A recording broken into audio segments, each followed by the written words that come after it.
South Carolina Senator Lindsey Graham. Senator, good to see you.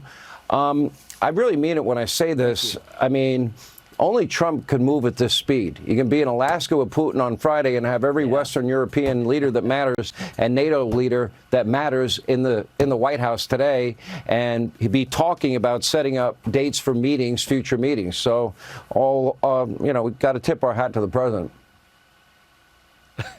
Oh, so he's flying back from Alaska. Now, you were there, right?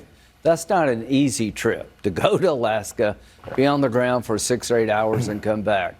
On his way back, he called me and said, do you want to play golf at 11 o'clock tomorrow? And I said, no, I'm too tired just watching you, much less being you. So he's a force of nature. Mr. President, if you're watching tonight, I'm very proud of you. Blessed are the peacemakers, and you are a peacemaker to be blessed. Now, we can talk all night about what happened today, but here's the most important thing to me. Today, Zelensky and Putin have agreed to meet. That would not have happened without President Trump. And you can never end this war unless those two people meet.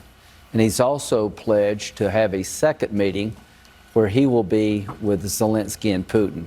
But the idea that Zelensky and Putin are going to meet for the first time since this war started, it gives me some hope we can end it. I just talked to the Finnish president, and you need to have him on his show. He's a good guy. He said it went very, very well today. So let's keep our fingers crossed. But how did this war start? A weak president of the United States. How does this war end? A strong president of the United States. Okay, only one thing the president put out there that I probably have disagreement with, and it's significant, and that is he said it's to be determined, the location, that Putin and Zelensky will meet, and after that meeting takes place, we'll have a trilateral meeting, which would be the two presidents and myself. Why do I not like the idea of Zelensky and Putin alone in the room without the moderating voice of Donald Trump? I would prefer, not that anyone ever listens to me, I would prefer that he be there throughout the whole process.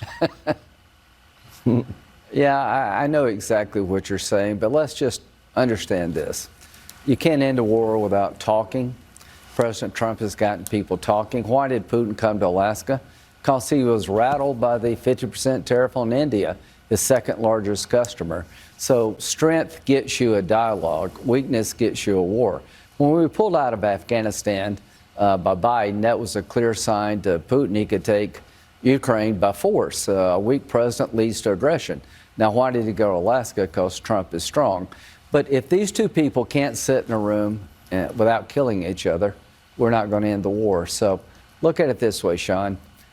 Trump is a peacemaker, but you got to have willing partners. You can only expect so much from a single man, even though he's the president of the United States. So let's see if they can get in a room, not kill each other, and come out willing to talk again.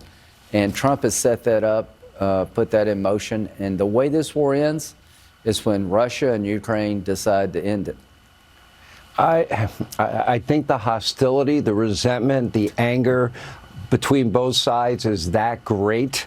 That would be like putting you and Chuck Schumer in a room and expecting a peace deal. I'm not expecting that would be possible. That would be my own. I would prefer, my humble opinion, I think you would increase the odds of success dramatically if President Trump was in the room from the beginning, and probably the second meeting as well. Let me ask you about where this ultimately is headed. Not where Sean Hannity wants it to head. I would rather not reward aggression on the part of Putin. My thoughts on him have never changed.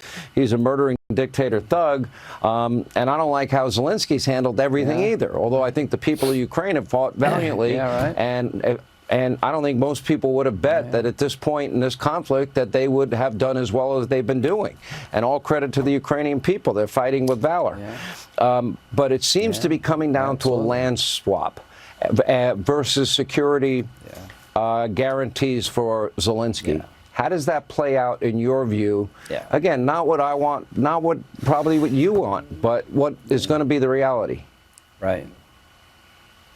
Well, here's the reality. Ukraine cannot evict every Russian soldier that occupies Ukrainian territory. They fought like tigers. They kept Russian advances to the minimum. Zelensky has been a good wartime leader, but the credit does go to the Ukrainian people through their military who are outgunned and outmanned. And the only reason they're able to stay in this fight because of American weapons.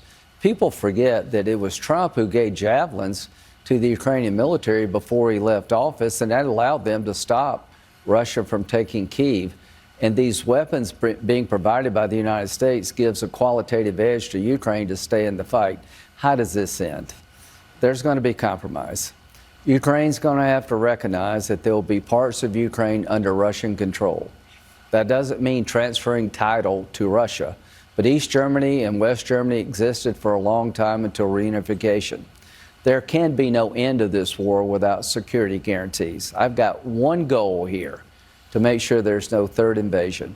If America would tell the world, Russia and Ukraine, we have Europe's back if there's another fight in Ukraine, that you would be picking a fight with the United States if there was a third invasion. There will never be a third invasion. And Donald Trump is setting that in motion. As to land swaps, remember China's watching. Don't do anything in Ukraine that would entice China to take Taiwan. Well, I think that about sums it up. Maybe we'll put you in the room as well. Senator Lindsey Graham, we appreciate it.